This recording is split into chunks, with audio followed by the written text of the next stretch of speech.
Bismillah wa salatu wassalam ala rasulillah. Bienvenue dans ce 8e épisode de la série sur le mouvement de Salafiyya al-Matraliyya. Dans cette série, on a dédié 3 épisodes sur le thème du gouverneur. Le premier était sur la rébellion militaire, le deuxième qui est celui-ci est dédié à l'obéissance et le troisième sera sur l'opposition verbale contre le gouverneur, c'est-à-dire le fait de dire la vérité, d'ordonner le bien et de condamner le blâmable. Le choix d'en faire 3 épisodes séparés est dû au fait que ce soit des thématiques à chaque fois différentes qui nécessitent des explications à part, contrairement à la vision d'As-Salafiyya al-Matraliyya qui a tendance de mélanger les 3 thèmes ensemble afin de brouiller les pistes. Et aujourd'hui, on va exposer des textes, des dalils du Coran et de la Sunna qui concernent la thématique de l'obéissance au gouverneur. Alors, parfois, ce sont des textes qui incitent à l'obéissance et parfois, ils peuvent être compris comme étant l'inverse. Alors avant tout, il faut savoir que tous les hadiths de notre série sont authentiques et numérotés. Et on vous laisse à chaque fois dans la description les liens de chaque hadith qu'on cite dans ce qu'on appelle les livres mères, les livres originels des hadiths, c'est-à-dire Kutubu Ummahat al-Hadith comme Al-Bukhari, Muslim, Al-Nasa'i, etc. Et pour commencer, il y a un verset du Coran qui est très souvent cité par As-Salafiyya al-Matraliyya Ya ayyuhalladhina amanu, ati'u Allah wa ati'u Rasula wa ulil amri minkum. Ô les croyants, obéissez à Allah et obéissez aux messagers et à ceux d'entre vous qui détiennent le commandement. Ici, c'est un ordre d'Allah subhanahu wa ta'ala pour l'obéir et aussi obéir aux prophètes et obéir à Ulul Amr, qu'on a traduit ici par ceux d'entre vous qui détiennent le commandement. Alors, c'est un choix de traduction parce qu'en arabe, les exégèses et les mufassiroun ont divergé sur sa signification comme on peut trouver dans Tafsir ibn Kathir, At-Tabari et d'autres. Pour certains, Ulul Amr, ce sont les savants qu'il faut obéir et pour d'autres, ce sont les gouverneurs. Mais soit, on va prendre cet avis qui dit que Ulul Amr, ceux qui détiennent le commandement, sont les gouverneurs et on peut dire que cet avis est aujourd'hui prépondérant. Donc Allah subhanahu wa ta'ala nous demande d'obéir aux gouverneurs. Et la question maintenant est de savoir si c'est une obéissance absolue et sans limite, comme celle d'Allah subhanahu wa ta'ala et de son prophète, ou c'est une obéissance limitée par l'obéissance à Allah et à son prophète. Eh bien, pour commencer, on se rend compte qu'immédiatement, la suite du même verset, qui n'est pas toujours cité en entier malheureusement, Allah subhanahu wa ta'ala dit فَإِن تَنَازَعْتُمْ فِي شَيْءٍ فَرُدُّوهُ إِلَى اللَّهِ وَالرَّسُولِ إِن كُنتُمْ تُؤْمِنُونَ بِاللَّهِ وَالْيَوْمِ الْآخِرِ ذَلِكَ خَيْرٌ وَأَحْسَنُ تَأْوِيلًا. Puis, si vous vous disputez en quoi que ce soit, renvoyez-la à Allah et aux messagers. Si vous croyez en Allah et au jour dernier, ce sera bien mieux et de meilleure interprétation et aboutissement. Donc immédiatement, après avoir ordonné son obéissance, celle de son prophète et des gouverneurs, Allah subhanahu wa ta'ala nous demande, en cas de dispute ou de discorde, ou tout problème avec ses gouverneurs et même entre individus en général, de revenir à ce que Allah et le prophète disent. Donc c'est le Coran et la Sunna qui vont statuer dans les litiges qu'il y a entre les humains et c'est le cas aussi des gouverneurs. On voit clairement ici que les gouverneurs ne sont pas au-dessus des lois, mais qu'ils doivent eux aussi se plier aux lois du Coran et de la Sunna comme la population. On en déduit que l'obéissance au gouverneur est obligatoire tant qu'elle ne va pas à l'encontre des lois d'Allah subhanahu wa ta'ala puisqu'ils sont eux aussi assujettis à cette loi. C'est une obéissance qui est donc conditionnée. Et cette idée est très explicitement citée dans plusieurs hadiths, dans celui-ci où le prophète Mohammed sallallahu alayhi wa sallam a dit « L'obéissance de l'imam, le gouverneur, est un droit sur l'individu musulman tant qu'il ne lui demande pas de désobéir à Allah et s'il réclame une désobéissance à Allah, il n'y a plus d'obéissance envers lui. » Donc on voit clairement que cette obéissance au gouverneur est très limitée et non absolue, comme veulent le faire croire les adeptes de Salafiyya al-Matraliyya et d'autres courants d'ailleurs. Et sur ce, on vous laisse ici-bas une fatwa de Sheikh Ibn Baz rahimahullah sur son site officiel qui dit exactement la même chose à propos de ces hadiths et vis-à-vis du gouverneur qu'il faut absolument désobéir s'il demande de faire quelque chose d'illicite. Et en vérité, il n'y a rien d'étonnant puisqu'il y a une règle générale en islam dictée par ce hadith rapporté par plusieurs où le prophète Mohammed sallallahu alayhi wa sallam a dit « Nulle obéissance à une créature dans la désobéissance au créateur ». Donc finalement, gouverneur ou non gouverneur, personne n'est au-dessus des lois d'Allah subhanahu wa ta'ala. Mais bien évidemment, les matralis connaissent ces hadiths dans un cadre théorique et n'osent pas les renier. En revanche, dans la pratique, c'est totalement différent, puisque dans les faits et dans la réalité, il faut savoir que les gouverneurs des pays musulmans commettent tout type d'injustice à divers échelons de l'État, et ceci en permanence. Et ça, même les matralis l'avouent, puisque ça saute aux yeux, et tout le monde le sait, et il suffit de voir l'état des pays musulmans pour s'en rendre compte. Et en fait, ces injustices ambiantes ne se propagent pas toutes seules, mais elles sont dictées officiellement par le gouvernement à des individus à travers un cadre plus ou moins légal, parfois à travers des ordres officieux et sous la table. Et donc, on demande toujours à des chouyours, politiciens, journalistes et autres citoyens de faire ceci ou de commettre cela. Et il arrive souvent que ce soit des actes illicites, c'est-à-dire dans la désobéissance d'Allah subhanahu wa ta'ala. Et ça, c'est tous les jours à tous les échelons de l'État. Que ce soit du savant à qui on demande une fausse fatwa, qui arrange le gouvernement, ou à qui on demande de signer la peine de mort d'un opposant, ou des agents de police, des services de renseignement ou autres, à qui on demande de commettre des injustices, des tortures, ou d'exécuter, faire disparaître des innocents, par exemple, sans parler encore des juges, des parlementaires, des hauts responsables de l'État, à qui on demande clairement de mettre en application ou d'élaborer des nouvelles législations contraires à l'islam.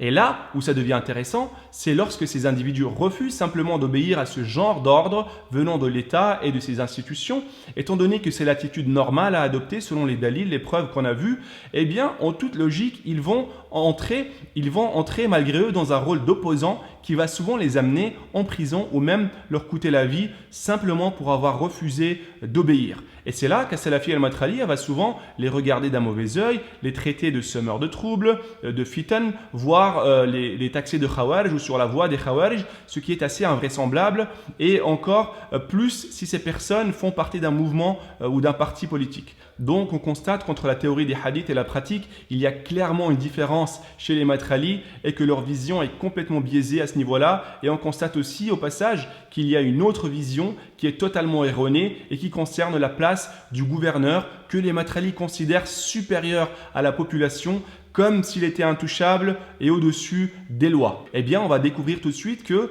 l'islam, par sa justice et sa grandeur, a toujours mis les gouverneurs et les gouvernés à égalité face à la loi. Et sur ce, on va commencer par un hadith qui a été rapporté par plusieurs voies, Ibn Kathir, Al-Tabari, Ibn Hisham et d'autres, et certaines sont authentiques, comme les variantes d'Abi Naïm et d'Al-Bayhaqi, qu'on vous laisse en lien ici-bas, avec les chaînes de transmission, où le prophète Mohammed sallallahu alayhi wa sallam avait un jour légèrement heurté avec un petit bâton le ventre du compagnon Sawad ibn Amr qui avait commis une erreur.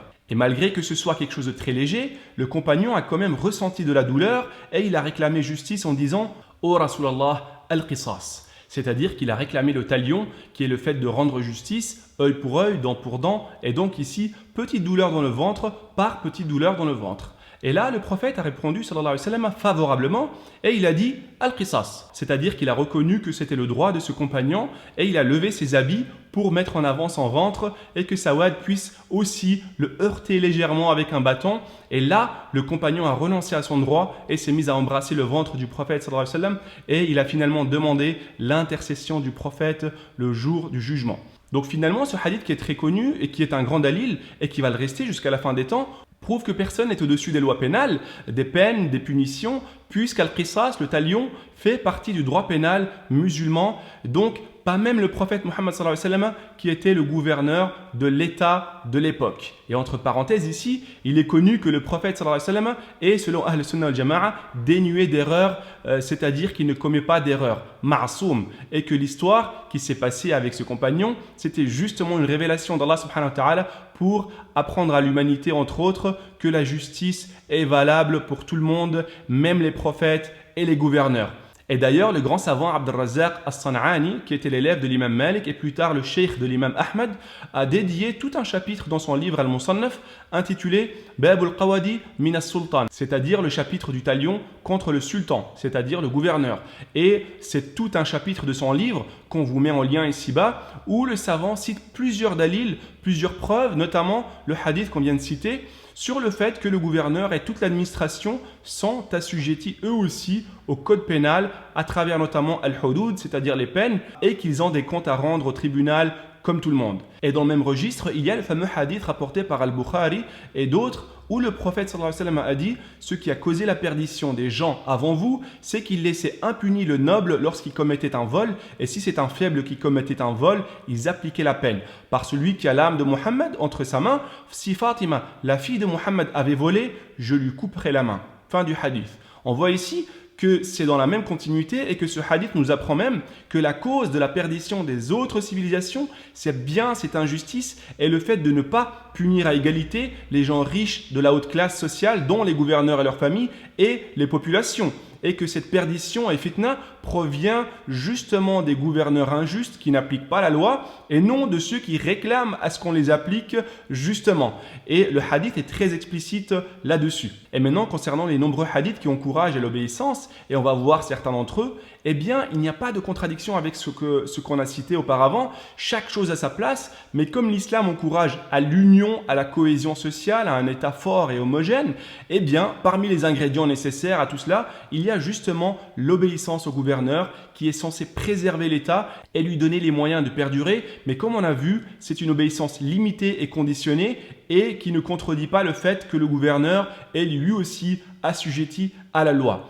Et c'est ainsi qu'il faut comprendre ces hadiths qui poussent à l'obéissance, sans oublier que ces hadiths concernent le gouverneur musulman légitime. Et pour commencer, il y a le fameux hadith où le prophète sallallahu alayhi wa sallam avait prédit les divisions qui allaient surgir après lui, et il a dit à la fin du hadith: accrochez-vous alors à ce que vous connaissez de ma sunna et à la sunna des califes orientés et bien guidés. Saisissez-la fortement par vos dents. Ayez l'obéissance au gouverneur, même si c'est un esclave abyssinien, car certes, le croyant est tel un chameau docile. À chaque fois qu'on l'oriente, il obéit. Et à la fin de la variante rapportée par Muslim et d'autres, le prophète sallallahu alayhi wa sallam a dit, en parlant du gouverneur, « Même s'il a fouetté ton dos et qu'il a pris ton argent ». Et cette phrase est matraquée sans cesse par les matralis pour dire que si le gouverneur commet une injustice, il faut patienter. Eh bien oui, c'est un avis qui existe et cette phrase inciterait donc à la non-rébellion en militaire contre le gouverneur musulman injuste, comme on a vu dans l'épisode précédent, et en sachant qu'il y a aussi un autre avis qui dit que le sous-entendu du prophète sallallahu alayhi wa sallam, lorsqu'il a dit à propos du gouverneur, et même s'il a fouetté ton dos et qu'il a pris ton argent, qu'en fait ici, il ne s'agit pas du tout d'un gouverneur qui frappe injustement et qui prend l'argent des gens injustement, mais plutôt d'un gouverneur qui applique une peine pénale en frappant le dos de quelqu'un qui a commis une infraction ou qui prend l'argent des citoyens, celui de la zakat ou d'une autre raison légitime et non injustement comme le disait le premier avis. Et ça, c'est l'avis d'Ibn Hazm dans son livre Kitab al-Fasli fil Milal wal Ahwa'i wal Nihal qu'on vous laisse à la page exacte de son livre ici-bas. Donc pour Ibn Hazm, ce n'est pas du tout le fait de patienter face à l'injustice d'un gouverneur, puisque les textes viennent toujours à l'encontre de l'injustice. Et comme il dit encore dans la même page, le prophète n'aurait jamais accepté qu'on patiente face à une injustice. Mais dans tous les cas, qu'on soit du premier avis ou du deuxième, cette phrase ne vient pas du tout contredire les autres hadiths qu'on a vus ou encourager le gouverneur à commettre l'injustice ou encore à empêcher les gens de réclamer leurs droits face à un gouverneur injuste, comme veulent le faire croire les matralis, et l'ambiguïté est chez eux assez présente. Ensuite, il y a encore plusieurs hadiths qui encouragent à l'obéissance, comme celui où le prophète sallallahu alayhi wa sallam a dit le jour de Arafat: écoutez et obéissez même si on nomme un gouverneur esclave abyssinien tant qu'il applique le livre d'Allah. Donc là, l'obéissance est clairement conditionnée par l'application du gouverneur de la loi d'Allah. Il y a aussi le hadith où le prophète sallallahu alayhi wa sallam a dit: l'individu se doit d'écouter et d'obéir dans ce qu'il aime et ce qu'il déteste, sauf si on lui demande une désobéissance, et là, il n'y a plus d'écoute ni d'obéissance. Donc en vérité, il y a beaucoup de hadiths qui incitent à l'obéissance et on ne peut pas tous les citer, et on vous laisse quelques-uns dans les liens ici-bas, mais quoi qu'il arrive, leur compréhension ne sort jamais du cadre général qu'on a cité précédemment. Finalement, on se rend compte que les matralis commettent deux grandes erreurs. Premièrement, ils cachent volontairement dans leur discours de nombreux hadiths qui vont à l'encontre de la direction qu'ils ont pris, ce qui est une forme de trahison du message prophétique. Eux qui prétendent appliquer fidèlement le Coran et la Sunna et rejeter la passion. Et en contrepartie, ils vont choisir et picorer certains hadiths qu'ils vont présenter à leur manière. Deuxièmement, les versets et les hadiths sont très souvent mis en avant sans fiqh et jurisprudence. ce qui n'est pas de bonne méthodologie. Puisque certains hadiths et versets semblent se contredire, alors que ce n'est pas le cas, eh bien, il y a normalement toute une méthodologie à suivre dans le fiqh et ses outils, et notamment usul al-fiqh, les fondements du droit, qui vont permettre de rassembler tous les textes sur le sujet et de les mettre en harmonie et leur donner une cohérence et une saine compréhension. Et c'est ce que les savants ont toujours fait, alors qu'avec as-Salafiyya al-Matraliyya, la tendance est de picorer les hadiths sans vraiment les mettre dans la balance du fiqh.